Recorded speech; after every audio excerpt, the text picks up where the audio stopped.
Constitution और polity हम पढ़ रहे हैं, है ना। तो आज नए अध्याय के साथ आते हैं। नया भाग है, बहुत ही इंपॉर्टेंट है, भाग 4, है ना। भाग 4 क्या है? भाग 4 वास्तव में राज्य के नीति निर्देश तत्व है। ठीक है, राज्य के नीति निर्देश तत्व है जो अनुच्छेद 36 से लेकर कहां तक है? 51 तक है। क्लियर है पॉइंट? आ रही है बात समझ में? तो देखिएगा प्रश्न क्या बनता है। प्रश्न ये बनता है, बहुत इंपॉर्टेंट है, एक एक फैक्ट को आपको लिखना है। ठीक है, आपसे पूछा जाएगा कि पहला देश ऐसा कौन सा था जिसने अपने संविधान में राज्य के नीति निर्देश तत्वों को रखा। तो आपका आंसर क्या होगा? आयरलैंड। ठीक है, अब आयरलैंड के बाद दूसरा देश कौन सा है? तो दूसरा देश भारत है, जिसने अपने संविधान में राज्य के नीति निर्देशक तत्वों को रखा है। और केवल ये 2 ही देश ऐसे हैं, केवल 2 देश ऐसे हैं जिसमें राज्य के नीति निर्देशक तत्व हैं। क्लियर है पॉइंट? बात समझ में आ रही है? प्रश्न कैसे भी घुमाकर आपसे पूछा जा सकता है, वह ऐसे भी पूछ सकता है कि राज्य के नीति निर्देशक तत्व किससे प्रभावित होकर भारत में ग्रहण किए? तो आपका आंसर होगा आयरलैंड। आपका आंसर क्या होगा? आयरलैंड। फिर पूछेगा कि सबसे पहले किसने राज्य के नीति निर्देश तत्व को अपने संविधान में रखा? तो आपका आंसर होगा आयरलैंड। और 2 ही देश पूरे विश्व में ऐसे हैं जिन्होंने राज्य के नीति निर्देशक तत्वों को रखा है। पॉइंट क्लियर है? चलिएगा आगे चलते हैं। अब अगला फैक्ट क्या बनेगा? अगला फैक्ट ये बनता है कि राज्य के नीति निर्देशक जो तत्व हैं वास्तव में ये क्यों रखे गए। तो बिल्कुल ध्यान से समझना है कि सामाजिक आर्थिक और नैतिक, 3 चीज हमने लिखी है, सामाजिक, आर्थिक और नैतिक उत्थान के लिए, है ना, उत्थान के लिए राज्य के नीति निर्देशक तत्वों को लिया गया है। पॉइंट क्लियर है? बात समझ में आ रही है? अगला फैक्ट लिखिएगा, बहुत ही इंपॉर्टेंट है। अगला फैक्ट क्या है? अगला फैक्ट ये है कि देश में वास्तविक, बहुत इंपॉर्टेंट फैक्ट है, बार बार परीक्षाओं में पूछा जाता है, देश में वास्तविक रूप से सामाजिक और आर्थिक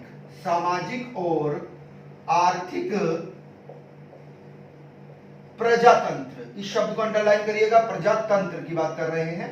किसकी? प्रजातंत्र को स्थापित करता है। पॉइंट क्लियर है? बात समझ में आ रही है? यानी कि राज्य के नीति निर्देशक तत्व वास्तव में क्या करते हैं कि देश की वास्तविक रूप से सामाजिक और आर्थिक प्रजातंत्र को क्या करते हैं? स्थापित करते हैं। यानी कि किसी में भी कोई भेदभाव नहीं रखता है। राज्य के नीति निर्देशक जो तत्व हैं वह सब पर लागू होते हैं। सबका फर्ज ये बनता है कि अपने राष्ट्र को कैसे उन्नत किया जाए। तो राज्य जो है, राज्य चाहे, ठीक है, देखिएगा होता क्या है, ये निर्देश किसको दिए गए हैं? राज्यों को दिए गए हैं। किसको दिए गए हैं? राज्यों को दिए गए हैं। ठीक है, अब राज्य को देने के संदर्भ में कि आप अपने राज्य को, अर्थात राज्य का मतलब यहां पर केंद्र की बात कर रहे हैं हम, है ना, यानी कि सरकार को यह चीज दी गई है कि वे अपने देश को कैसे उन्नत बनाए, उसका सामाजिक विकास कैसे किया जाए, उसका आर्थिक विकास कैसे किया जाए। तो इन सब चीजों को किसमें समावेशन कर दिया है? राज्य के नीति निर्देशक तत्वों में इसका समावेशन कर दिया है। ठीक है, अब आप हेडिंग बनाइएगा, बहुत इंपॉर्टेंट फैक्ट है, अनुच्छेद 37। अनुच्छेद 37 क्या कहता है? अनुच्छेद 37 ये कहता है, लिख लीजिएगा, बहुत इंपॉर्टेंट फैक्ट है, पूछा जाता है, बहुत ही इंपॉर्टेंट है, पूछा जाता है कथन निष्कर्ष में, कि किसी भी न्यायालय में, यानी कि किसी भी न्यायालय द्वारा लागू नहीं कराया जा सकता। क्या कहा इन्होंने? कि किसी भी न्यायालय द्वारा इसको लागू नहीं कराया जा सकता। अब समझिएगा आप एक चीज को, अगर सरकार के पास में पैसा है तभी तो वो क्या करेगा, जल की व्यवस्था करेगा, टंकी बनवाएगा, रोड क्या करेगा, रोडों की व्यवस्था करेगा, है ना, आश्रय की व्यवस्था करेगा। अब सरकार के पास ही पैसा नहीं है तो वह कैसे लोगों को सुविधा प्रदान कर सकता है, कल्याणकारी कार्य कर सकता है। क्लियर है पॉइंट। तो इसीलिए आप बिल्कुल ध्यान से समझिएगा इस तथ्य को कि किसी भी न्यायालय में आप नहीं जा सकते, किसके संदर्भ में, राज्य के नीति निर्देशक तत्व के संदर्भ में आप न्यायालय में कोई भी केस दायर नहीं कर सकते।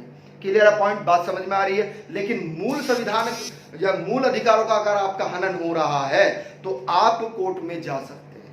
क्लियर है पॉइंट। लेकिन राज्य अगर कोई कल्याणकारी नहीं कर रहा है कार्य तो आप न्यायालय में नहीं जा सकते। इसी में आपको लिखिएगा, फिर भी इसमें दिए हुए तत्व या उपबंध इस शब्द का भी प्रयोग कर सकता है। देश के, बिल्कुल ध्यान समझिएगा, देश के शासन में क्या किया जाएगा, कार्य किया जाएगा। पॉइंट क्लियर है, बात समझ में आई। यानी कि फिर भी इसमें दिए गए जो तत्व हैं अर्थात उपबंध हैं वह देश के शासन में कार्य करेगा और उसको करना ही पड़ेगा। क्लियर है पॉइंट। अब इसी में ही क्या है, बहुत ही इंपॉर्टेंट फैक्ट है, इसमें 3 बिंदु दिए गए हैं और वो 3 बिंदु अर्थात 3 जो मुख्य तत्व हैं कथन निष्कर्ष में बार बार परीक्षाओं में पूछे जाते हैं। ठीक है, इसको समझिएगा। क्या है पहला तत्व? पहला तत्व यह है कि इन तत्वों को, यानी कि जो उपबंध दिए गए हैं अनुच्छेद 37 में, पॉइंट क्लियर है, अनुच्छेद 37 में जो उपबंध दिए गए हैं उनके बारे में बात चल रही है ना। इसमें 3 मुख्य बातें बताई गई हैं। हाँ, लिखना है सब चीजें, ठीक है, बातें बताई गई हैं क्योंकि ये कथन निष्कर्ष में आपसे पूछा जा सकता है कि इन तत्वों को न्यायालय के द्वारा लागू नहीं किया जा सकता। इन तत्वों को न्यायालय द्वारा लागू नहीं किया जा सकता। दूसरा फैक्ट लिखिएगा। दूसरा फैक्ट क्या कहता है, देखिएगा, समझिएगा, पर यहां पर ब्रैकेट में एक चीज जरूर लिख लीजिएगा, पर लेकिन ब्रैकेट में करके लिखना है आपको, लेकिन इन्हें क्या कर सकते हैं, वैधानिक, पॉइंट क्लियर करिएगा, वैधानिक, अंडरलाइन करिएगा इस चीज को, इन्हें वैधानिक शक्ति प्राप्त नहीं है, इन्हें वैधानिक शक्ति प्राप्त नहीं है, अर्थात विधि बनाने की शक्ति इनके पास में नहीं है। पॉइंट क्लियर है, बात समझ में आ रही है। दूसरा फैक्ट क्या कहता है, दूसरा मुख्य बिंदु यह कहता है कि जो निर्देशक तत्व हैं, जो निर्देश तत्व हैं आपके, है ना, वो क्या कर सकते हैं, देश के शासन, ठीक है, में, इसको अंडरलाइन करिएगा, मूलभूत, इसको अंडरलाइन करिएगा, मूलभूत स्थान रखते। पॉइंट क्लियर है, बात समझ में आ रही है। लेकिन देखिएगा, इन्हें वैधानिक शक्ति प्राप्त नहीं है, लेकिन निर्देशक तत्व देश के शासन में मूलभूत स्थान रखते हैं क्योंकि कल्याणकारी कार्य करना ही है। ठीक है, तीसरा फैक्ट क्या कहता है, तीसरा फैक्ट यह कहता है कि कानून, बहुत इंपॉर्टेंट है, कानून बनाते समय, बहुत इंपॉर्टेंट है, कानून बनाते समय इनका प्रयोग राज्य का कर्तव्य है, इनका प्रयोग, कानून बनाते समय तत्वों का प्रयोग, बहुत इंपॉर्टेंट फैक्ट है, तीसरा भी बहुत इंपॉर्टेंट है, कानून बनाते समय तत्वों का प्रयोग करना राज्य का क्या है, कर्तव्य है, यानी कि राज्य को करना ही पड़ेगा, उसका कर्तव्य है ये। क्लियर है पॉइंट, ठीक है, आ रही है बात समझ में, चलेगा। अगला हेडिंग बनाइएगा अनुच्छेद 38, अगला हेडिंग बनाइएगा अनुच्छेद 38, ठीक है, अनुच्छेद 38 बनाइएगा। वास्तव में अनुच्छेद 38 को स्किप करिएगा, अनुच्छेद 38(2) बनाइएगा, ये इंपॉर्टेंट है। अनुच्छेद 38(2). अनुच्छेद 38(2) क्या कह रहा है, बिल्कुल ध्यान से समझिएगा कि जो राज्य द्वारा व्यक्तियों के मध्य, राज्यों के मध्य प्रतिष्ठा, बहुत इंपॉर्टेंट फैक्ट है ये, प्रतिष्ठा, अवसर की सुविधाएं की असमानता, इसको अंडरलाइन करिएगा, असमानता को क्या करता है, को समाप्त करने का प्रयास करेगा।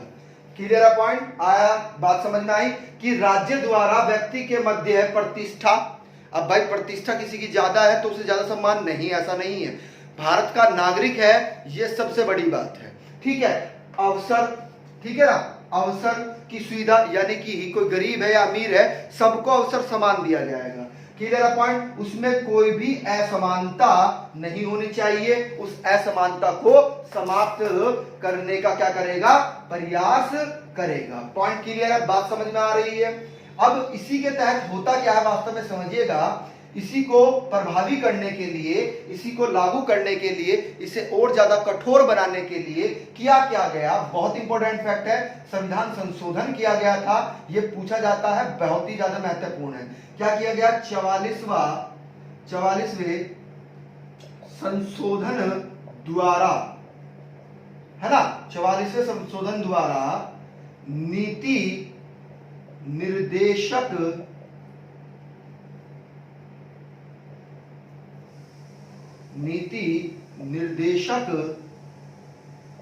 तत्वों को जोड़ा गया। पॉइंट क्लियर है, बात समझ में आ रही है।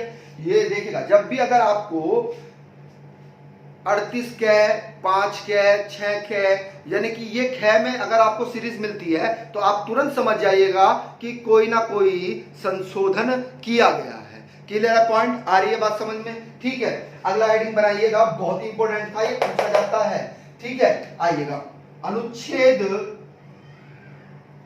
39 कै,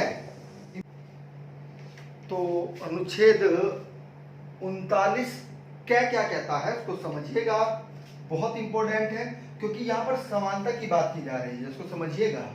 इसलिए कहता है कि राज्य प्रत्येक स्त्री व पुरुष को समान रूप, इसको अंडरलाइन करिएगा, समान रूप, इसको अंडरलाइन करिएगा, समान रूप से जीविका के साधन क्या कराएगी, उपलब्ध कराएगी, कराने के का प्रयत्न करेगा। कहने का तात्पर्य यह है कि राज्य, चाहे वह स्त्री हो चाहे वह पुरुष हो, उसकी जीविका यानी कि वह अपना लालन पालन किस प्रकार से करे, अपना भरण पोषण किस प्रकार से करे, है ना, तो उसके जीविका के साधन जो है वह उपलब्ध कराने का प्रयत्न कौन करेगा, राज्य करेगा। आइएगा आगे चलते हैं, अगला हेडिंग बनाइएगा, देखिएगा वास्तव में अनुच्छेद 29 बहुत इंपॉर्टेंट है, संपूर्ण, बार बार परीक्षाओं में पूछा जाता है ना। हेडिंग बना लीजिएगा, अनुच्छेद 39 ख, अनुच्छेद 39 ख क्या कहता है, वह ये कह रहा है, बिल्कुल ध्यान से समझिएगा, कि जो राज्य है, अर्थात केंद्र की बात कर रहे हैं, राज्य देश के भौतिक, इसको अंडरलाइन करिएगा, भौतिक के स्वामित्व, ठीक है, बहुत इंपॉर्टेंट है, और नियंत्रण, इसको अंडरलाइन करिएगा, भौतिक के स्वामित्व और नियंत्रण की ऐसी व्यवस्था करेगा कि अधिक से अधिक क्या हो सके, सार्वजनिक हित हो सके। सार्वजनिक हित हो सके। पॉइंट क्लियर है? यानी कि उसकी भौतिक और, है ना, भौतिक स्वामित्व और नियंत्रण करके ऐसी व्यवस्था करे कि अधिक से अधिक लोगों का क्या हो, कल्याण हो, यानी कि सार्वजनिक हित में वह कार्य होता रहे। अगला हेडिंग बनाइएगा, बहुत इंपॉर्टेंट है, 39 ग। तो 39 ग क्या कह रहा है? राज्य ध्यान रखेगा इस चीज का, देखिएगा, लिखिएगा, राज्य ध्यान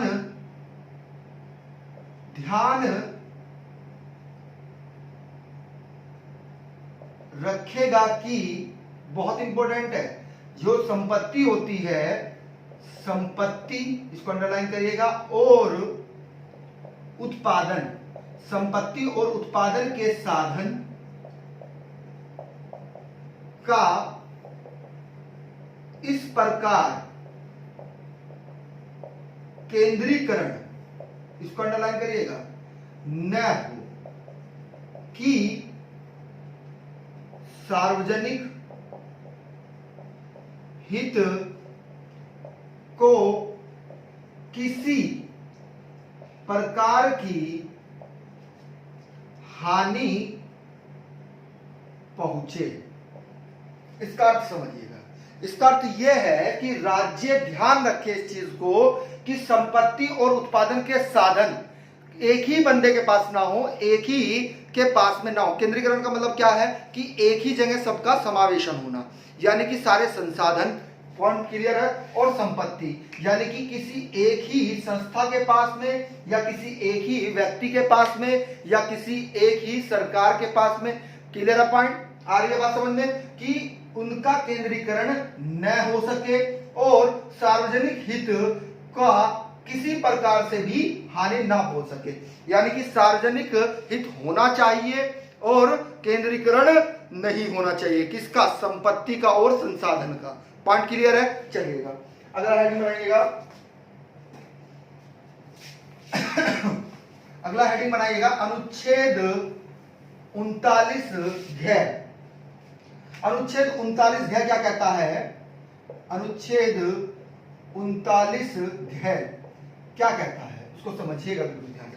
ये अनुच्छेद 39 बहुत इंपॉर्टेंट है, यहां से प्रश्न बनेगा, निश्चित बोल रहे हैं हम, ठीक है, और बहुत इंपॉर्टेंट पार्ट है ये परीक्षाओं में बार बार पूछा जाता है। यहां से राज्य के नीति निर्देशक तत्वों में से प्रश्न बार बार परीक्षाओं में आता है। यहां पर वास्तव में समानता की बात की गई है। किसकी? समानता की। किसकी? स्त्री, यानी कि राज्य की, देश की कोई आपकी अगर स्त्री है या फिर कोई पुरुष है या पुरुष है ना, समान कार्य के लिए समान वेतन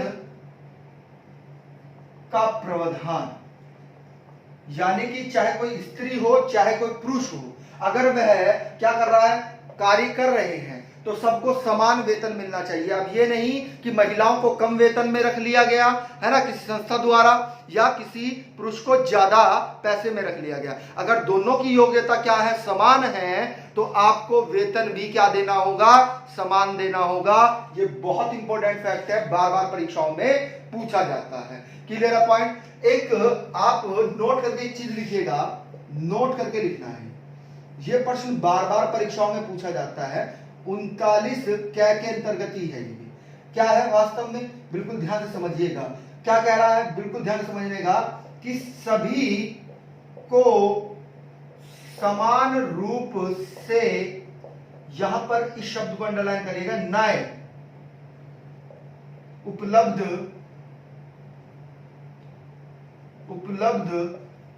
व निशुल्क, इसको भी अंडरलाइन करिएगा, निशुल्क क्या दिया जाएगा भाई, विधिक सहायता की व्यवस्था कौन करेगा, राज्य करेगा। और जो न्याय है, न्याय प्राप्त करने से कोई वंचित न हो पाए।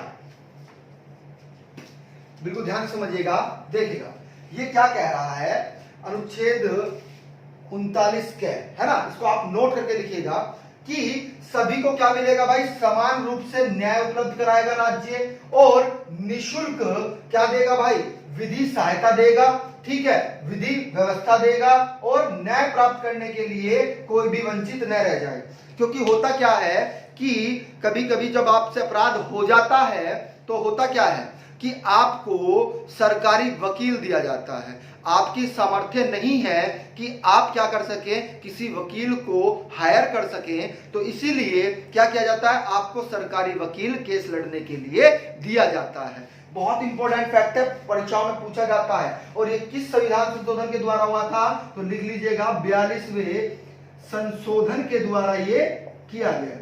पॉइंट क्लियर है, किसके द्वारा, 42वें संशोधन के द्वारा ये किया गया था। पॉइंट क्लियर है, चलेगा।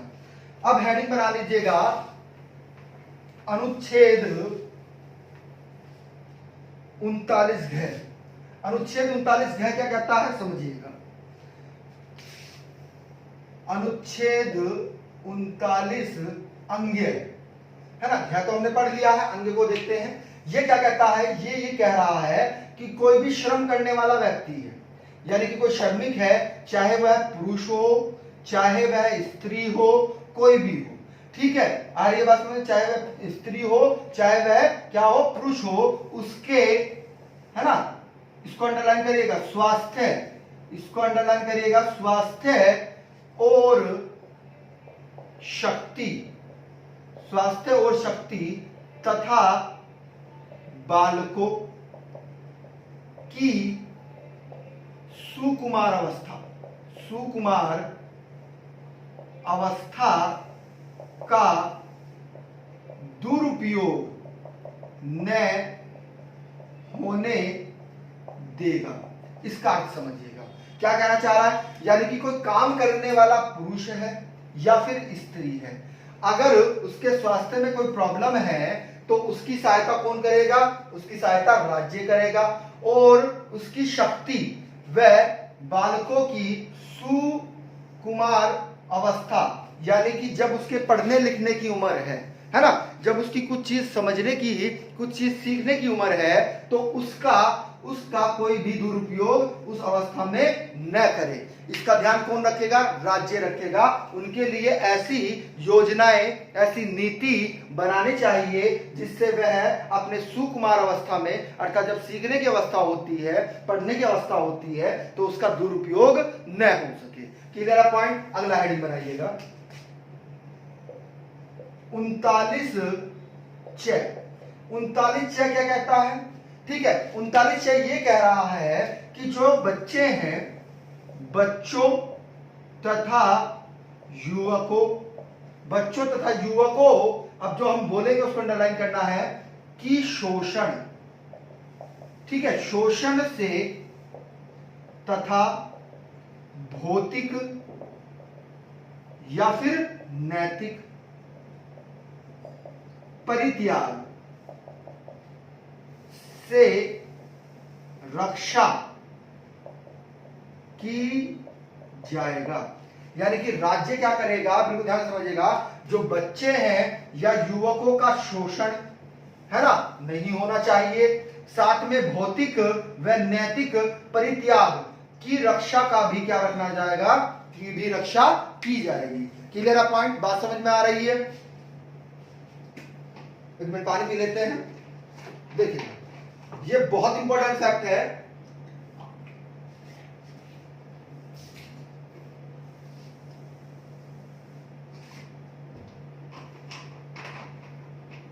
चलेगा।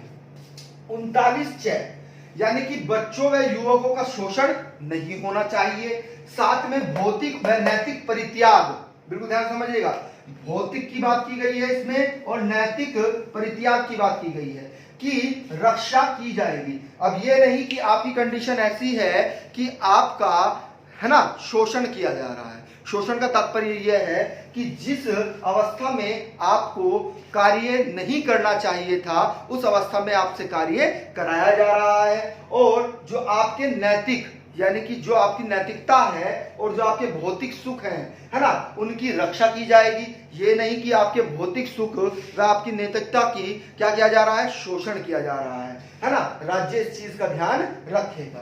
क्लियर है पॉइंट? आ रही है बात समझ में? चलिएगा, ये बहुत इंपॉर्टेंट फैक्ट थे, बार बार परीक्षाओं में पूछे जाते हैं। अनुच्छेद 39 बार बार परीक्षाओं में पूछा जाता है, बहुत इंपॉर्टेंट है और कथन निष्कर्ष में रिपीट होता रहता है। तो अगला हेडिंग बनाइएगा, बहुत ज्यादा इंपॉर्टेंट है, परीक्षाओं में कई बार पूछा गया। अनुच्छेद 40। अनुच्छेद 40 क्या कह रहा है? वास्तव में आपसे प्रश्न जो बनेगा वह यह बनेगा कि ग्राम पंचायत का गठन किस अनुच्छेद के तहत है? तो वास्तव में ग्राम पंचायत का गठन अनुच्छेद 40 के तहत है। बहुत इंपॉर्टेंट है। ग्राम पंचायत का मतलब समझ गए होंगे आप, यानी कि आपके गांव में जो पंचायत होती है, जो ग्राम प्रधान बनते हैं, चुनाव करते हैं, स्थानीय निकाय की बात की गई है यहाँ पर। Clear point? आ रही है बात समझ में? किसकी बात की गई है? ग्राम पंचायत का प्रावधान किया गया है। हेडिंग बनाइएगा अगला, अनुच्छेद 41। अनुच्छेद 41 क्या कहता है? बहुत इंपॉर्टेंट है कि सभी नागरिक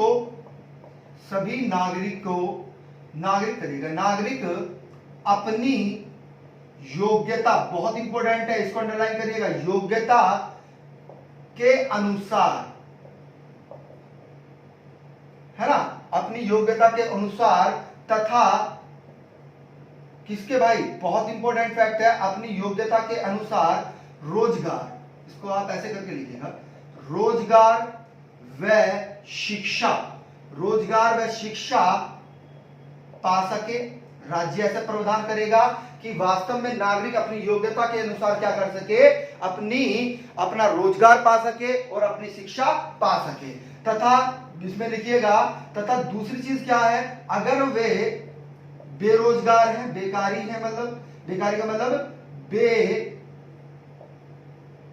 बेरोजगार है ना, क्या है, बेरोजगार है, या उन पर क्या आ गया है भाई, बुढ़ापा आ गया है, बूढ़ा हो गया है कोई व्यक्ति, या कोई व्यक्ति क्या है, बीमार है, ठीक है, या क्या है, असमर्थ है, क्या है, असमर्थ है।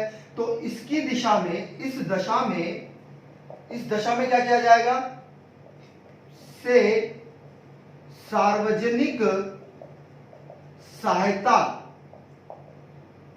प्राप्त कर सके।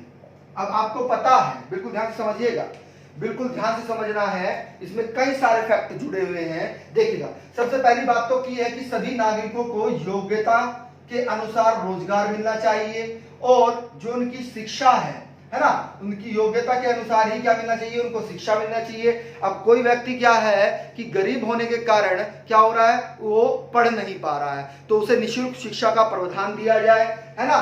और जो लोग बेरोजगार हैं, यानी कि जिनके पास में काम नहीं है, जो बेरोजगार हैं और या बूढ़े हो गए हैं, या बीमार हैं, या कार्य करने में असमर्थ हैं, तो इस दिशा में क्या होगा, उनको सार्वजनिक सहायता प्राप्त की जाएगी। किसके द्वारा? राज्य के द्वारा। आपको पता है कि सरकारी हॉस्पिटल में क्या किया जाता है, जो आपकी पर्ची बनती है, 2 या 5 रुपए की पर्ची बनती है, आपका जो बीमारी होती है उसका निःशुल्क आपका क्या होता है, ट्रीटमेंट होता है ना। अब आप असमर्थ हैं, आप कार्य नहीं कर सकते हैं, तो आपको क्या दिया जाता है, आपको पेंशन दिया जाता है। क्या दिया जाता है? पेंशन दिया जाता है। जब आप बूढ़े हो जाते हैं तो सरकार की तरफ से योजनाएं चलाकर आपको क्या दिया जाता है, आर्थिक सहायता दी जाती है कि आप अपना बुढ़ापे में भी क्या कर सके, लालन पोषण अपना अच्छी प्रकार से अपने स्वास्थ्य को ध्यान में रखते हुए उन चीजों की सुविधाओं को प्राप्त कर सके। क्लियर है? पेंशन के माध्यम से। पॉइंट क्लियर है? बहुत इंपॉर्टेंट फैक्ट था ये। अगला हेडिंग बनाइएगा, अनुच्छेद 42। अनुच्छेद 42 क्या कहता है उसको समझिएगा। अनुच्छेद 42 ये कह रहा है, अनुच्छेद 42, ठीक है, 41 हम पढ़ चुके हैं, 42 को लिखिएगा। हाँ, इसमें लिखिएगा कि जो व्यक्ति है, व्यक्ति को अपनी अनुकूलता है ना, जो उसकी अनुकूल अवस्था है, इसको अंडरलाइन करिएगा, अनुकूल अवस्थाओं, ठीक है, में ही कार्य करना पड़े तथा स्त्रियों के लिए भी प्रावधान है इसमें, स्त्रियों को प्रसूति सहायता के लिए उपबंध कराएगा। पॉइंट क्लियर है, बात समझ में आ रही है? हम रिपीट करते हैं, बिल्कुल ध्यान से समझना है हमारे शब्दों में कि व्यक्ति को अनुकूल अवस्थाओं में ही कार्य करना पड़े, ऐसे प्रावधान क्या करेगा? राज्य करेगा। अब आप बीमार हैं, आप कोई कार्य नहीं कर सकते हैं या उस कार्य करने में असमर्थ हैं, आप अनुकूल नहीं है, तो आपको वह कार्य नहीं कराया जाएगा। क्लियर है पॉइंट? आ रही है बात समझ में? आपकी अनुकूल अवस्था में ही आप क्या कर सकते हैं? कार्य कर सकते हैं। और जब स्त्रियां क्या होती हैं? प्रेग्नेंट होती हैं, जब हमारी माता बहनें प्रेग्नेंट होती हैं तो होता क्या है? उनको आर्थिक सहायता के उपबंध भी कौन बनाएगा? राज्य बनाएगा, कि उनकी क्या हो सके? सहायता हो सके, चाहे आर्थिक माध्यम से, चाहे कैसे? दवाइयों के माध्यम से, किसी नीति के माध्यम से उनका ध्यान रखा जाएगा। ठीक है, आ रही है बात समझ में? अगला फैक्ट समझिएगा, अनुच्छेद 43 बहुत इंपॉर्टेंट है, कृषि से संबंधित है, कृषि व उद्योग से। समझिएगा, इसको लिखिएगा कि कृषि व उद्योग से संबंधित है। क्या संबंधित है? यानी कि यथोचित वेतन मिले, यानी कि जो कृषि में कार्य करने वाले हैं और उद्योग में कार्य करने वाले हैं, उनको अच्छा वेतन मिले। क्या मिले? अच्छा वेतन मिले। क्यों मिले अच्छा वेतन? कि जब अवकाश हो उनका, यानी कि अब वो क्या कर लिया है? अवकाश के समय इसका प्रयोग कर सके। अब आपने काम कर रहे हैं, सैलरी आपकी कम है, पता लगा जितना आप कमा रहे हैं रोज उतना ही आप खा पा रहे हैं, तो उनको यथोचित वेतन मिलना चाहिए, यानी कि उनकी उपजीविका चलती रहे, उनको क्या पैसा थोड़ा अधिक मिलना चाहिए कि अवकाश के समय भी उस पैसे का प्रयोग वह कर सके। क्योंकि इसमें प्रावधान क्या होगा? क्योंकि सामाजिक, ऐसे लिखिएगा, सामाजिक व सांस्कृतिक विकास का अवसर प्राप्त हो। पॉइंट क्लियर है? अब आप एक दिन में एक जितना कमा रहे हैं उतना ही आप खर्च कर पा रहे हैं। अब होगा क्या कि आपके त्योहार आ रहे हैं, है ना? क्या आ रहे हैं? आपके त्योहार आ रहे हैं, आपके सांस्कृतिक कार्यक्रम होते हैं उसमें, है ना? होली दिवाली हो गई, ईद हो गई, है ना? तो इन पे क्या होता है? होली दिवाली ईदों पर आपको पता है कि हमारे सांस्कृतिक कार्यक्रम है, तो इनमें पैसे की आवश्यकता होती है। हर कोई सोचता है कि हम भी अच्छे से अच्छा अपना दिवाली के समय क्या करते हैं? घर को सजाएं। अब आप क्या कर रहे हैं कि आपको वेतन तो इतना ही मिल रहा है कि एक दिन में आप बस उसको अपना खाने की व्यवस्था कर पा रहे हैं, लेकिन जब अवकाश होता है, यानी कि जब आप जॉब छोड़ देते हैं, है ना, कुछ समय के लिए, तो आपको पैसा वह पर्याप्त नहीं हो पाता। तो उस समय में भी, यानी कि अवकाश के समय में भी आपके पास में पैसा रहे, आपकी कार्य शक्ति के कारण आपको इतना पैसा दिया जाए कि आप अवकाश के समय में भी आप परेशान न हों। और जब आपकी त्योहार होते हैं या सांस्कृतिक कार्यक्रम होते हैं, यानी कि सांस्कृतिक विकास के लिए क्या किया जाएगा? उनको अवसर प्राप्त किया जाएगा। क्लियर है पॉइंट? बात समझ में आ रही है? चलेगा, अगला हेडिंग बना लीजिएगा। देखिएगा, इसमें थोड़ा सा आप समझ भी लो, इसमें आप नोट करके लिखिएगा, नोट करके ये चीज लिखिएगा, क्योंकि ये प्रावधान इसी में ही किया गया है ना? होता क्या है? अनुच्छेद 43 में आपने देखा होगा एक क्या चल रहा है? कार्यक्रम चल रहा है जिसका नाम क्या है? मनरेगा, है ना? मनरेगा, है ना? मनरेगा के तहत क्या होता है कि कार्य दिया जाता है, काम करने के लिए दिया जाता है, उस काम करने के बाद में आपको पैसा दिया जाता है। जैसे गांव में कोई कुआं है, तो सॉरी तालाब है, तो तालाब की सफाई का कार्य आपको दिया जाएगा, है ना? प्रतिदिन आप उसको कमा सकते हैं उससे पैसा। आपके गांव से कोई रजवाया जा रहा है या कोई नहर जा रही है, तो उसकी सफाई का कार्य आपको दे दिया जाएगा। या आपके ग्राम में या गांव में क्या बन रही है? सड़क बन रही है, तो उसका कार्य आपको दे दिया जाएगा। यानी कि मनरेगा के तहत आपको क्या दिया जाता है? कार्य दिया जाता है, जिससे आप क्या ना कर सके? आप खाली न रहे, आपकी आय बनी रहे। क्लियर है पॉइंट? आ रही बात समझ में? तो बहुत इंपॉर्टेंट है, क्योंकि इसमें मनरेगा के तहत क्या हुआ कि जो संवैधानिक लक्ष्य है हमारा, लक्ष्य की पूर्ति की दिशा में केंद्र प्रायोजित एक कार्यक्रम है। ठीक है, आपसे पूछा जाएगा कि मनरेगा क्या है, तो मनरेगा वास्तव में संवैधानिक लक्ष्य की पूर्ति की दिशा में केंद्र प्रायोजित एक कार्यक्रम है, क्योंकि ये कई सारे कार्यक्रमों को जोड़कर एक ही कार्यक्रम बनाया गया है। क्या? मनरेगा। क्लियर है पॉइंट? इसमें बहुत सारे कार्यक्रम हैं और इसी के तहत क्या होता है, आपको आर्थिक सहायता का प्रावधान दिया जाता है। आप काम करेंगे, आपको पैसा मिलेगा। ठीक है, आप खाली नहीं रहेंगे। ठीक है, आइएगा, ये नोट करके लिखना था आपको कि मनरेगा भी इस लक्ष्य में पूर्ति करता है। हेडिंग बना लीजिएगा अनुच्छेद 44। ठीक है, अनुच्छेद 44 क्या कहता है उसको समझिएगा आप बिल्कुल ध्यान से। ठीक है, आपसे प्रश्न पूछा जाता है, बहुत इंपॉर्टेंट है, ये बार बार परीक्षाओं में आता है भाई। अनुच्छेद 44, इसको आप इंपोर्टेंट करके लिखिएगा।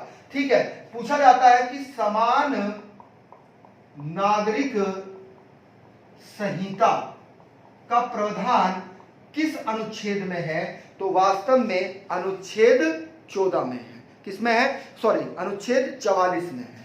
क्लियर है? ये क्या है वास्तव में, इसका कहने का तात्पर्य ये है, इंग्लिश में अगर इसको हम बोले तो इंग्लिश में क्या बोलते हैं इसको, कॉमन सिविल कोड। ठीक है, इसका कहने का तात्पर्य यह है, इसमें आप नोट करके लिखिएगा कि यह होता क्या है। इसमें नोट करके लिखिएगा, चाहे वह अल्पसंख्यक समुदाय हो, चाहे वह बहुसंख्यक समुदाय हो, चाहे वह किसी धर्म या जाति का हो। ठीक है, किसी धर्म या जाति का हो, है ना, या जन्म से लेकर कब तक, मृत्यु तक, या फिर विवाह से लेकर तलाक तक, सभी के लिए जो कानून होगा वह बिल्कुल बराबर या समान होगा। ठीक है, क्लियर पॉइंट? चाहे वह अल्पसंख्यक समुदाय का हो, चाहे लिखिएगा कि अल्पसंख्यक समुदाय हो, चाहे बहुसंख्यक समुदाय हो, चाहे वह किसी धर्म या जाति का हो, या जन्म से लेकर मृत्यु तक, या विवाह से लेकर तलाक तक, सभी क्या होंगे भाई, सभी के लिए जो कानून होगा वह बिल्कुल समान, वह बराबर होगा। लेकिन यहां पर आप नोट करके लिखिएगा अब, क्योंकि ये प्रश्न पूछा जाता है। ठीक है, इसी में ही आप नोट में ही लिखिएगा कि मुस्लिम विवाह अधिनियम, है ना, हिंदू विवाह अधिनियम और सिख विवाह अधिनियम, ये क्या है भाई, तीनों के तीनों अधिनियम, मुस्लिम विवाह अधिनियम, सिख विवाह अधिनियम और हिंदू विवाह अधिनियम। ये क्या होता है वास्तव में, इसमें लिखिएगा कि विवाह के लिए अलग अलग कानून है। क्या है? अलग अलग कानून है। ये अपवाद है ना, क्लियर पॉइंट? ये क्या है? अपवाद है इसका। ठीक है, आइएगा अगला फैक्ट लिखिएगा, अनुच्छेद 45। हेडिंग बनाइएगा अनुच्छेद 45। देखिएगा ये हम व्हाइट बोर्ड पर लिखवा रहे हैं, एक एक नोट्स आपको बनवा रहे हैं, यहां से बाहर कुछ नहीं आएगा, ठीक है ना। अनुच्छेद 45 क्या प्रावधान करता है, बहुत ही इंपॉर्टेंट है अनुच्छेद 45 भी। देखिएगा होता क्या है कि 14 वर्ष पूछा जाता है, 14 वर्ष तक के बच्चों के लिए क्या भैया, इसको अंडरलाइन करिएगा, निशुल्क, निशुल्क बहुत इंपॉर्टेंट है, निशुल्क और अनिवार्य शिक्षा प्रदान, इसको भी अंडरलाइन करिएगा, प्रदान करने के लिए, बहुत इंपॉर्टेंट है शिक्षा, और एक चीज और कर लीजिएगा, शिक्षा व शोषण भी कर लीजिएगा, शोषण शब्द का भी प्रयोग किया गया है तो शोषण भी कर लीजिएगा। यानी कि 14 वर्ष तक के बच्चों के लिए क्या होगा, निशुल्क, है ना, शिक्षा होना चाहिए, अनिवार्य शिक्षा होनी चाहिए, और वह उनके शोषण, है ना, वह इनके शोषण, शिक्षा वह शोषण नहीं होना चाहिए, है ना, शोषण नहीं होना चाहिए। क्लियर पॉइंट, बात समझ में आ रही है। और इसकी व्यवस्था, इसकी व्यवस्था कौन करेगा, राज्य करेगा। और ये किस अनुच्छेद के तहत, किस अनुच्छेद बोल रहे हैं, सॉरी, किस संशोधन के द्वारा हुआ, ये संशोधन भी इंपॉर्टेंट है, 86वां संशोधन, किस संशोधन के द्वारा, 86वें संशोधन के द्वारा, जो कब हुआ था, 2002 में हुआ था, उसके द्वारा ये प्रावधान किया गया है कि 14 वर्ष तक के बच्चों के लिए निशुल्क शिक्षा होनी चाहिए, अनिवार्य शिक्षा होना चाहिए, और उनका शोषण नहीं होना चाहिए, है ना। और इसकी व्यवस्था कौन करेगा, राज्य करेगा। और ये किस संशोधन के द्वारा कहा गया, 86वें संविधान संशोधन के द्वारा यह किया गया था। पॉइंट क्लियर है, बात समझ में आ रही है। वास्तव में 86वें संविधान संशोधन द्वारा ही क्या किया गया, इसको मूल अधिकार में रख दिया गया। किसमें, शिक्षा के अधिकार को किसमें रख दिया गया, मूल अधिकार में रख दिया गया, अर्थात स्वतंत्रता का अधिकार में रख दिया गया, है ना। और ज्यादा डीपली अगर पूछेगा तो बता दीजिएगा कि स्वतंत्रता के अधिकार में रखा गया, जो मूल अधिकार भाग 3 में है आपका, उसी के तहत है। क्लियर है पॉइंट, आ रही है बात समझ में। बहुत इंपॉर्टेंट फैक्ट था, इसी में ही अगली लाइन से लिखिएगा, बहुत इंपॉर्टेंट है कि अब क्या प्रावधान है, अब 6 वर्ष से कम बच्चों के लिए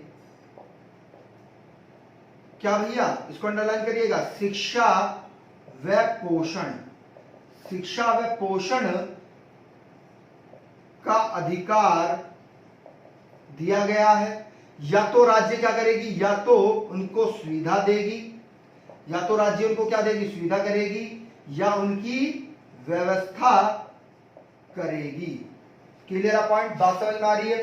अब इसी के तहत आप लिखिएगा, तीसरा फैक्ट बहुत इंपॉर्टेंट है, बहुत ज्यादा इंपॉर्टेंट, क्योंकि बार बार परीक्षाओं में यह प्रश्न बनता है कि 6 वर्ष से कम बच्चों की शिक्षा, है ना, का प्रावधान किया गया है।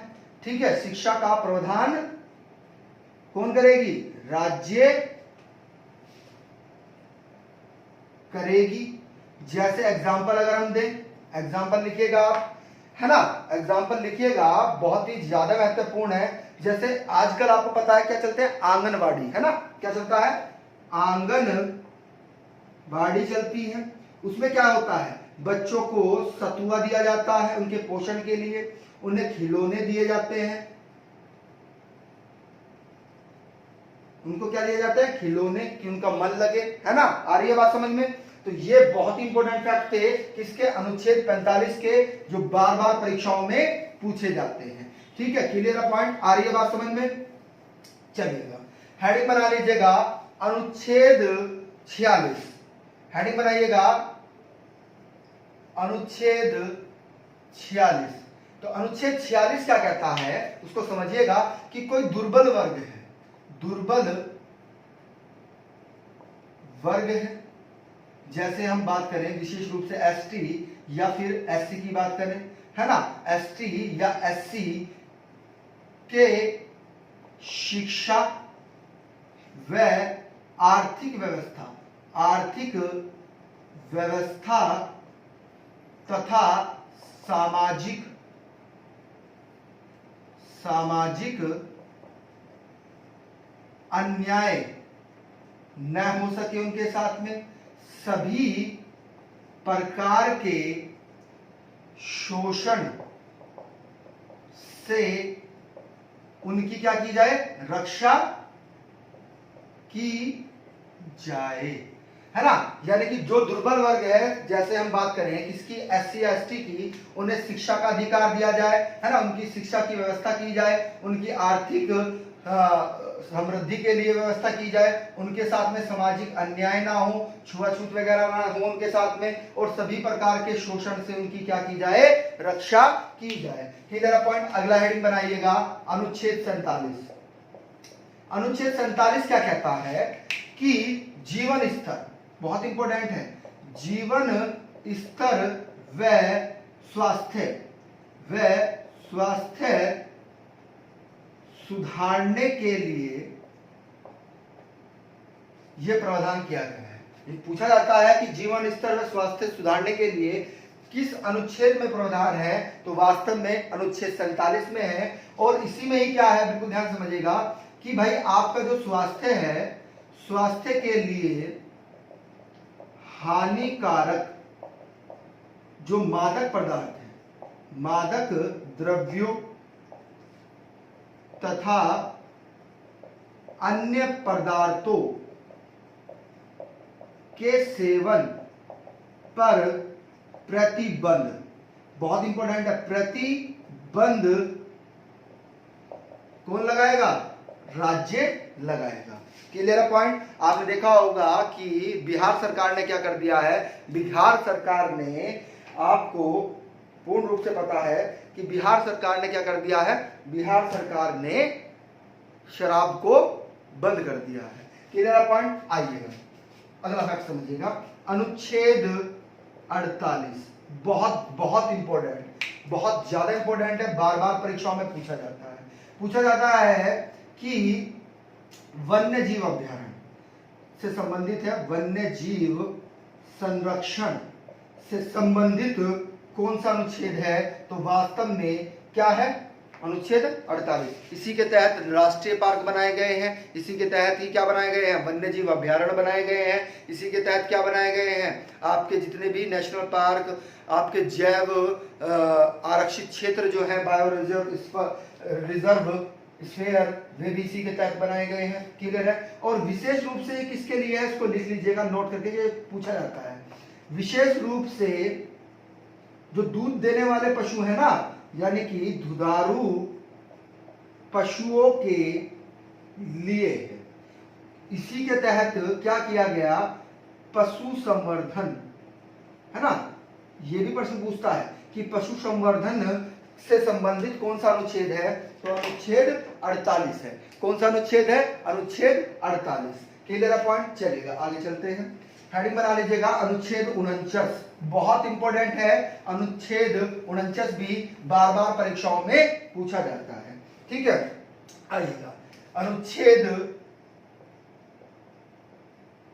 सॉरी अभी आप 48 ए को भी नोट कर लीजिएगा, ये भी पूछा जाता है ना। 49 को बाद में पढ़ेंगे, ठीक है, इसको स्किप कर देंगे, उसमें ज्यादा कुछ नहीं है। अनुच्छेद 48 क्या क्या कहता है कि जो पर्यावरण सुरक्षा, क्या पर्यावरण सुरक्षा किस अनुच्छेद के तहत है, तो 48 क्या के तहत है। और यह वास्तव में किस संविधान संशोधन द्वारा हुआ, तो 42वें संशोधन द्वारा हुआ, 42वें संविधान संशोधन द्वारा किया गया। पॉइंट क्लियर है, बात समझ में आ रही है, बहुत इंपॉर्टेंट था। अगला फैक्ट लिखिएगा अनुच्छेद 49। अनुच्छेद 49 क्या कहता है कि जितने भी आपके स्मारक हैं, जितने भी आपके ऐतिहासिक महत्व स्मारक हैं, की सुरक्षा करने का अधिकार भी किसके पास में है, राज्य को दिया गया है। यानी कि उनके स्मारकों की सुरक्षा कौन करेगा, राज्य करेगा। हेडिंग बना लीजिएगा अनुच्छेद 50, ये भी महत्वपूर्ण है, बार बार परीक्षाओं में पूछा जाता है। पूछा जाता है कि न्यायपालिका, न्यायपालिका को कार्यपालिका, न्यायपालिका को कार्यपालिका से पृथक यानी कि अलग करने का प्रावधान कौन सा अनुच्छेद देता है? तो अनुच्छेद 50 देता है। क्लियर है पॉइंट? हेडिंग बना लीजिएगा अनुच्छेद 51। अनुच्छेद 51 क्या कहता है? बहुत ही इंपॉर्टेंट है ये भी, कि अंतरराष्ट्रीय शांति और सुरक्षा, अंतरराष्ट्रीय शांति और सुरक्षा तथा भारत की विदेश नीति बनाने का अधिकार कौन सा अनुच्छेद देता है? तो अनुच्छेद 51 देता है। इसी के तहत कुछ बिंदु हैं, उनको लिख लीजिएगा। जैसे अगर हम बात करें, आपको कथन निष्कर्ष में ये दिए जा सकते हैं कि पूछा जाएगा कि अंतरराष्ट्रीय शांति व सुरक्षा में वृद्धि करने का प्रावधान कौन देता है? तो अनुच्छेद 51 देता है। इसी में लिखिएगा कि राष्ट्रों के बीच, दो राष्ट्र हैं, दो राष्ट्रों के बीच न्याय व सम्मान संबंध बनाए रखने का अधिकार कौन देता है? तो अनुच्छेद 51 देता है। इसी में लिखिएगा कि क्या हो गया है? अंतरराष्ट्रीय विवाद हो गया है, अंतरराष्ट्रीय झगड़ों को मध्यस्थता द्वारा सुलझाने को प्रोत्साहित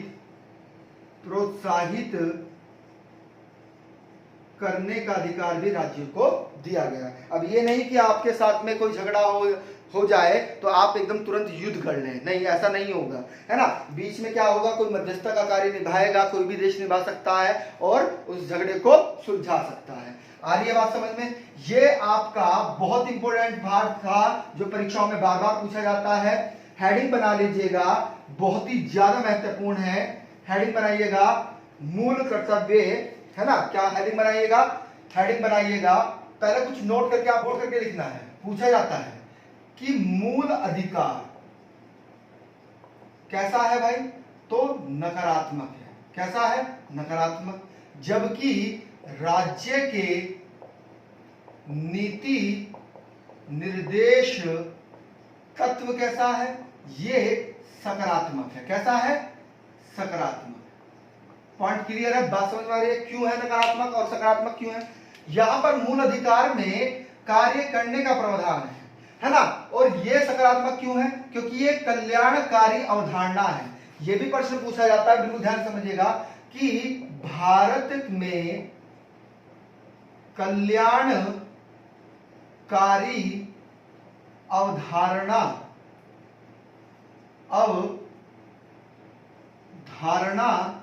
कहां से प्राप्त होती है? तो वास्तव में नीति निर्देशक तत्व से प्राप्त होती है। भारत में कल्याणकारी अवधारणा कहां से प्राप्त होती है? तो वास्तव में भारत में कल्याणकारी अवधारणा राज्य के नीति निर्देशक तत्व से होती है। अब हेडिंग बना लीजिएगा मूल कर्तव्य। हेडिंग बनाइएगा मूल कर्तव्य। मूल कर्तव्य, अब देखिएगा, बिल्कुल ध्यान समझिएगा। जैसे आपको मूल अधिकार दिए गए हैं, ऐसे ही आपको क्या दिया गया है? ऐसे ही आपके मूल कर्तव्य भी बनते हैं कि आप अपने राष्ट्र को कैसे उन्नत बना सकें, कैसे उसका विकास कर सकें, कैसे उसमें सहयोग कर सकें कि आपका जो देश है वह उन्नति कर सके। ठीक है, तो वही क्या है? वास्तव में मूल कर्तव्य है। और ये वास्तव में किसमें है? भाग 4 क में है। और किस संशोधन के द्वारा किया गया था? तो ये भी लिख लीजिएगा, 42वें संशोधन द्वारा इसको जोड़ा गया था। क्लियर है पॉइंट? आ रही है बात समझ में? कब? 1976 में। कब? 1976 में जोड़ा गया था। वास्तव में यहां पर है क्या? मूल कर्तव्य जो है आपके, यानी कि मौलिक कर्तव्यों की बात की गई है। किसकी? मौलिक कर्तव्य कितने थे? पहले 10 थे, लेकिन अब कितने हैं? 11 है। यानी कि अगर पूछा जाए कि कुल संख्या कितनी है, तो कुल संख्या कितनी है? 11 है। कितनी है? 11 है। पॉइंट क्लियर है? अब पूछा जाए कि 11वां कौन सा था भाई? तो 11वां वास्तव में 51 के तय था। कौन सा 51 के तय था, है ना, के तहत ही क्या किया गया, के तहत 86वें संविधान संशोधन द्वारा, कितना 86वां संशोधन करके इसको जोड़ा गया, 86वां संशोधन करके इसको जोड़ा गया, जो कब हुआ था, 2002 में हुआ था। पॉइंट क्लियर है, बात समझ में आ रही है। अब यहां से प्रश्न क्या बनेगा उसको भी समझिएगा बिल्कुल ध्यान से। आपसे प्रश्न ये पूछा जाएगा कि ऐसा प्रथम देश कौन सा था जिसने मूल कर्तव्यों को अपने संविधान में स्थान दिया, तो आप लिख लीजिएगा सोवियत संघ, है ना, सोवियत संघ। क्लियर है पॉइंट, वह ऐसा देश था। अब अगर आपसे पूछा जाए कि दूसरा देश कौन सा है भाई, तो दूसरा देश कौन सा था, बहुत इंपॉर्टेंट है, जापान। कौन सा, जापान। और उसके बाद किसने किया भाई, उसके बाद भारत। उसके बाद कौन है, भारत है। पॉइंट क्लियर है, बात समझ में आ रही है कि मूल कर्तव्य जो है आपके, यानी कि मौलिक कर्तव्यों की अगर हम बात करें तो सबसे प्रथम देश कौन सा था, सोवियत संघ, जिसने अपने संविधान में इसको स्थान दिया। दूसरा जापान था और तीसरा कौन सा था, भारत है। क्लियर है पॉइंट, आ रही है बात समझ में, चलेगा। अब इसमें ही कुछ प्रावधान दिए गए हैं, तो उनको भी आप एक बार नोट आउट कर लीजिएगा। देखिएगा, आप बात करते समय गाली का प्रयोग नहीं करेंगे, है ना, ये सब क्या है, आपके मौलिक कर्तव्य तो है। आप सड़क को क्या रखेंगे, साफ सुथरी रखेंगे। आइएगा, इसमें लिखिएगा कौन कौन से प्रावधान है। सबसे पहली बात तो यह है कि संविधान का पालन करेगा, संविधान को सबसे ऊपर रखा जाएगा। राष्ट्रीय गान बहुत इंपॉर्टेंट है, राष्ट्र गान का क्या करेगा, आदर करेगा। राष्ट्रीय ध्वज का क्या करेगा, आदर करेगा। क्लियर है पॉइंट। दूसरा फैक्ट लिखिएगा इसमें कि जो स्वतंत्रता है, स्वतंत्रता के लिए आंदोलन, बहुत इंपॉर्टेंट फैक्ट है। क्या, कैसा आंदोलन, राष्ट्रीय आंदोलन। आपको लगता है कि सरकार अच्छा कार्य नहीं कर रही है, आपकी स्वतंत्रता का हनन किया जा रहा है, तो आप राष्ट्रीय आंदोलन कर सकते हैं। ठीक है, तीसरा पॉइंट लिखिएगा। तीसरा पॉइंट क्या है कि भारत की प्रभुत्व, बहुत इंपॉर्टेंट है, प्रभुत्व व एकता और अखंडता की क्या की जाएगी, रक्षा की जाएगी। रक्षा करने का कार्य हमारा है, उनको हानि नहीं पहुंचना चाहिए। ठीक है, अब ये नहीं कि आपने कई सारे टुकड़ों में तोड़ दिया, उसको एक अखंडता के सूत्र में रखना है ना, एकता बनाकर रखनी है और प्रभुत्ता समझनी है कि भारत के प्रति आपकी प्रभुत्ता क्या है, वही आपका सब कुछ है।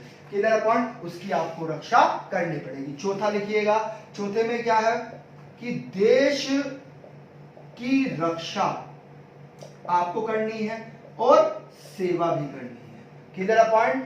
पांचवी में क्या है कि ऐसी प्रथाओं से दूर रहना है, ऐसी प्रथाओं को त्याग देना है, का त्याग कर देना है, दूर रखना है, जिसमें क्या हो, करें, त्याग करें, जो हमारी स्त्रियां हैं, जो हमारी माताएं बहनें हैं, स्त्रियों के सम्मान के विरुद्ध, क्या हो, विरोध करते हो, ऐसी प्रथाओं का हम क्या करेंगे, त्याग कर देंगे। क्लियर पॉइंट, आ रही बात समझ में। छठा लिखिएगा, इसी में क्या है कि जितने भी आपके सामाजिक सांस्कृतिक कार्यक्रम है, उनका गौरव बढ़ाना है। ये नहीं कि उनके प्रति जो है आप आस्था ना रखें, है ना, उसका गौरव क्या करना है, बढ़ाना है, सांस्कृतिक कार्यक्रम का।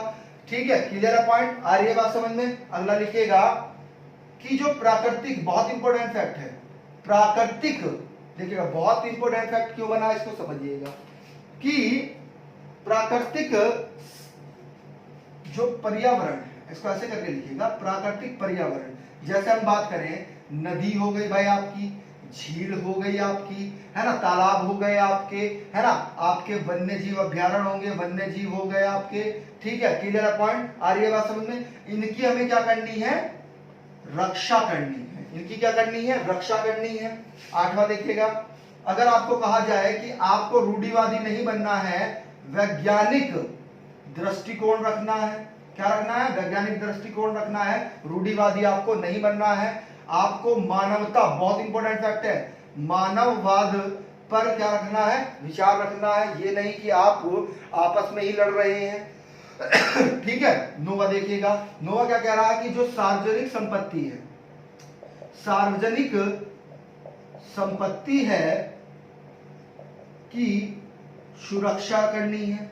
ये नहीं कि आप क्या करें भाई, आप हिंसा करते हैं और नुकसान किसको पहुंचा देते हैं, हिंसा से दूर रहना है ना, क्या करना है, हिंसा से दूर रहना है। अब आप आंदोलन कर रहे हैं और उसके बाद में आप क्या करते हैं, सरकारी बस या सरकारी प्रॉपर्टीज का नुकसान करते हैं। वास्तव में संपत्ति है तो हमारे ही पैसे से बनी है, हमारी ही संपत्ति है, हमारे ही कार्यों से बनी है, तो आप उसका नुकसान कर रहे हैं तो वास्तव में आप अपनी संपत्ति का नुकसान कर रहे हैं। Clear point. 10वां देखिएगा क्या है, 10वां वास्तव में ये है, बहुत इंपॉर्टेंट है कि व्यक्तिगत या फिर, बिल्कुल ध्यान समझिएगा, सामूहिक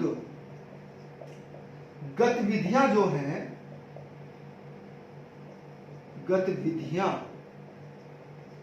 के सभी क्षेत्रों में उत्कर्षता की ओर राज्य को बढ़ाना है, और 11वां क्या कहता है, चलिए हम यहां पर लिख देते हैं, नीचे दिखाई दे रहा होगा। 11वां क्या कह रहा है उसको समझिएगा। हाँ, ये सब चीजें लिखनी है, छोड़ना कुछ नहीं है भाई, हर चीज लिखनी है जो भी हमने व्हाइट बोर्ड पर लिखा है। ये 11वां बहुत इंपॉर्टेंट है। 6 से 14 वर्ष के बच्चों को के जो माताजी पिताजी हैं उनको क्या मिलना चाहिए, संरक्षण मिलना चाहिए। ये नहीं कि उनको दूर छोड़ दिया जाए, वह उन्हें शिक्षा का अवसर भी देना चाहिए। पॉइंट क्लियर है। अब यहां पर एक चीज नोट करके आप लिख लीजिएगा कि होता क्या है, नोट करके ये चीज लिखिएगा, नोट करके।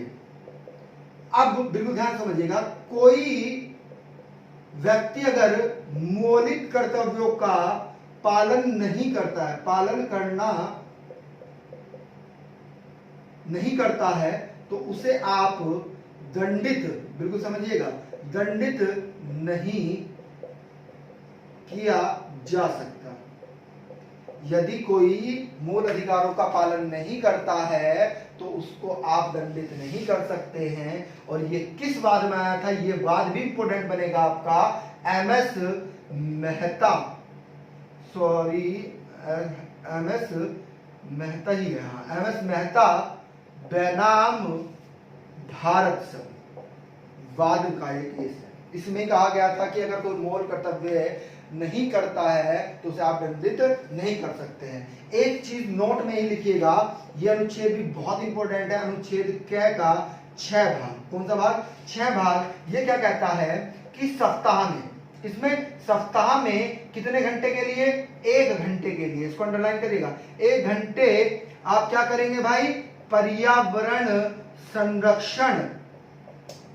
संरक्षण की शिक्षा का निर्देश देंगे, है ना। पॉइंट क्लियर है। यानी कि 1 घंटा आपको सप्ताह में क्या करना है, पर्यावरण की संरक्षण के लिए निर्देश दिए गए हैं। पॉइंट क्लियर है, बात समझ में आ रही है किसमें, अनुच्छेद 51 के 6 में। पॉइंट क्लियर है, बात समझ में आ रही है। चलेगा, अगर वीडियो आपको अच्छा लगा हो तो इसको लाइक करिएगा और कमेंट और लाइक के माध्यम से हमें बताइएगा कि आपको वीडियो कैसी लगी। और जो नए व्यूअर्स हैं जिन्होंने हमारे चैनल को सब्सक्राइब नहीं किया है वो हमारे चैनल को सब्सक्राइब कर ले और बेल आइकन ऑन कर ले। ठीक है, थैंक यू।